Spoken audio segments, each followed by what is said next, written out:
Қайырлы күн баршаңызға. Бүгін сіздерге өте тез арада дайын болатын салат жасап көрсетемін. Ең алдымен сіздер біздің каналға подписаться етіңіздер және қоңырау белгіні басып қойыңыздар. Бізге бұл салатты жасау үшін капуста керек. Осылай капустаны турап аламыз, жіңішкелеп отырып.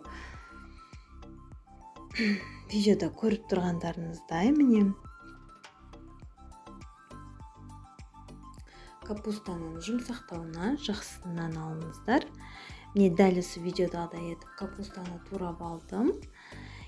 Енді біз сәбізді өткіземіз теркадан.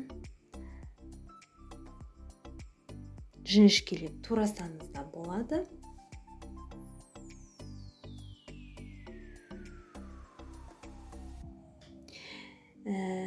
Енді біз үстіне кукуруз қосамыз қабырдағы. Сосын үшеуін бірге араластырып, дәміне қарай тұз салыңыздар, майонез қосасыздар. Жақсылап отырып араластырамыз. Міне біздің уже салатымыз дайын.